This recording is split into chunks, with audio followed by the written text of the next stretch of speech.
Hello and welcome. Tomorrow has finally arrived and I'm sorry that it took so long for tomorrow to arrive. And I know that it was supposed to be a daring video, however I haven't played the new iteration of the daring enough. I have been mostly playing her in arms race mode, just as this video is. But for some reason as a destroyer I seem to end up mostly just chasing buffs and not doing much of actual fighting. Now, originally I wanted to put the Yamato video here where I did a nice 290k damage, but I figured this Kurfürst match would be cooler because this happened today. So it's an arms race match, and the basics of arms race, I plan to make a video on it, but the basics are basically that, you know, it's this default win conditions. You get to 1000 points or the enemy gets to 0 points or all the enemy ships die. But the difference is that a bunch of buffs spawn, and these are the circles on the minimap. As you can see, there's the exclamation mark and the 30-second countdown. Once the timer ticks down, a ship can sail into it, and then every friendly ship within 12 kilometers gets that buff, and the ship that goes in there gets double of it. There's 6 levels of 3 different types of buffs. There's a concealment buff, a reload buff, and a heal.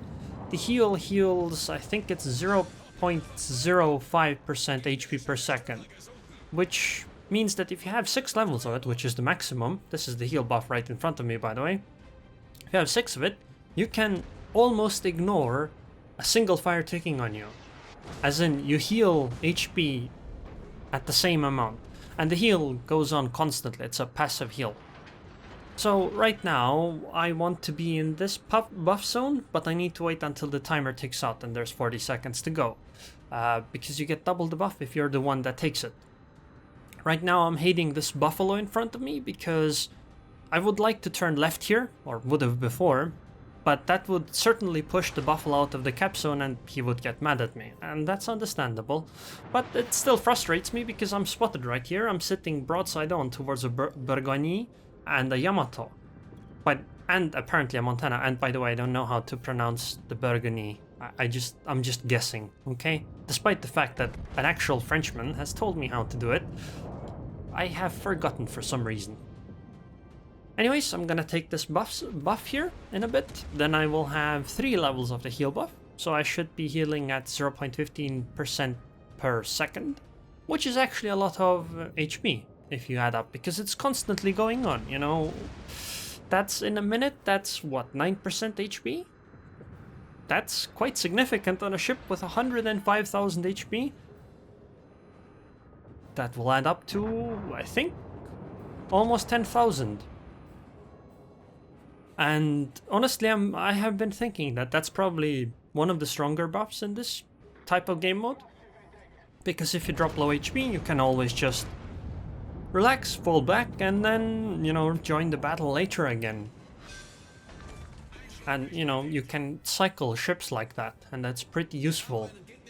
And I have been actually thinking that maybe survivability expert, even on battleships in this mode, is very good. Because you just heal.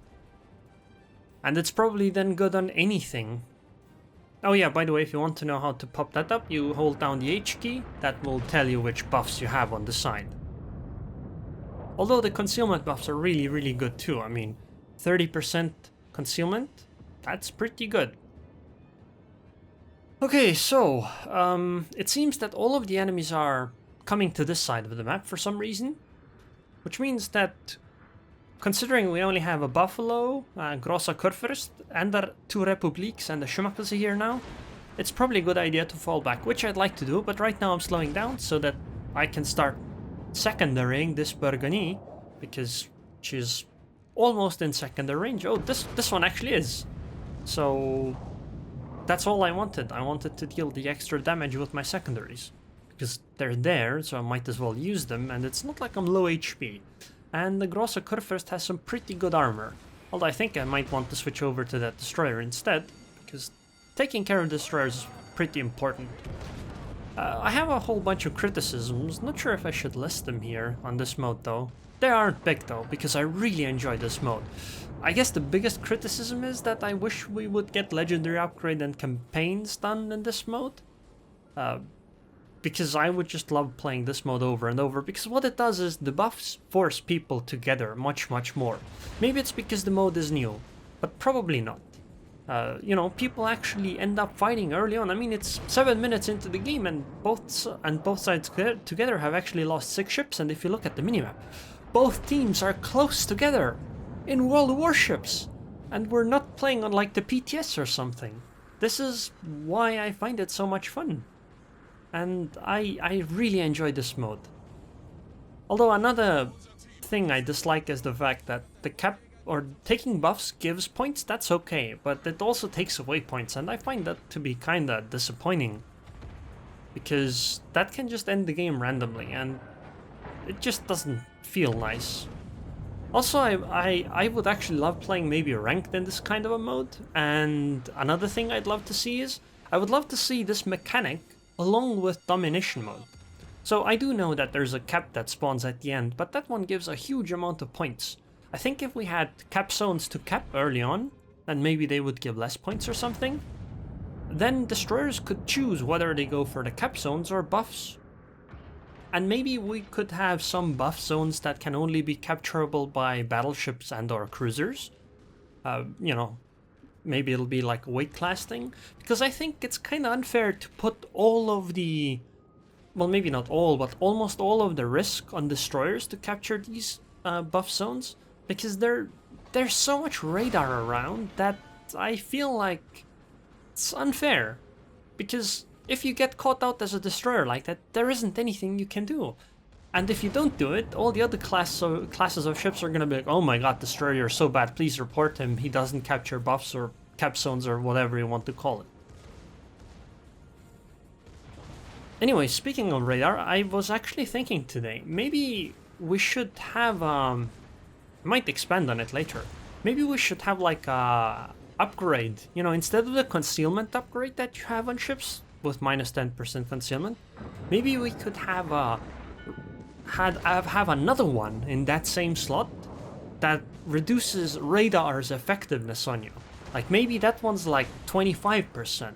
So for example, if you have 10-kilometer radar, if the opposing cruiser has 10-kilometer radar, but you have that upgrade on your ship, then the 10-kilometer radar on you would actually end up being 7.5 kilometers only. So if you were 8 kilometers away from like a Des Moines and you had that upgrade, then you couldn't be radared by that Des Moines.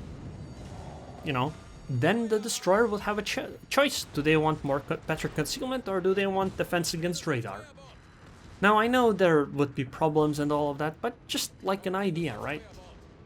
Because I kinda love the idea that you have choice and you make a decision which way you want to go. But you know, it is what it is. Back to the game, I suppose, because I've kind of been ignoring this. So I've been fighting this Burgundy, and as you can see, I'm not actually doing all that well. I even decided to switch to HE for a while because, well, she wasn't showing broadside, and I cannot overmatch that ship.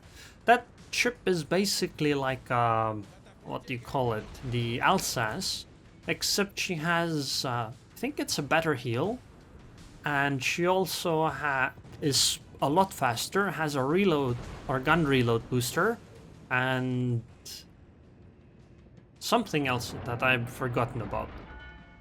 Basically, she does feel like a tier 10 ship and is pretty damn good.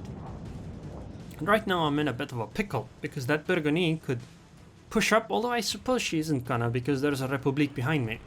But there's a Yamato on the side, so I'm gonna start focusing on that Yamato. Also, if you've actually noticed or paid much attention until now, I have tanked a huge amount of damage.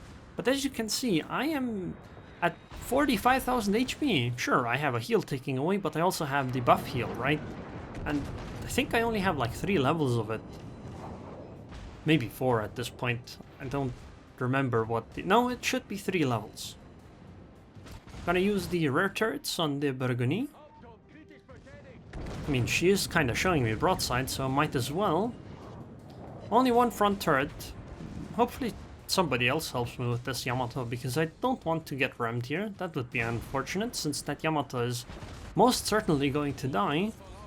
I'm gonna try doing like a pass on this Yamato then, because she already fired, so I'm not like gonna get deleted at this point. Oh, never mind, she died to torpedoes. That's just fine, because I can just take my shot on this Aerroon. Hopefully she doesn't run away. I like how I didn't get a single citadel on this salvo. Really unfortunate. And now she's angling in, so I probably can't get any more either. And I need to start turning away because she's probably either torpedoed or is going to torpedo. But considering I don't see any torpedoes yet, and I have Hydra up, she probably didn't. Which is fine, but still I'm at 18,000 HP, and just in case I want to turn away.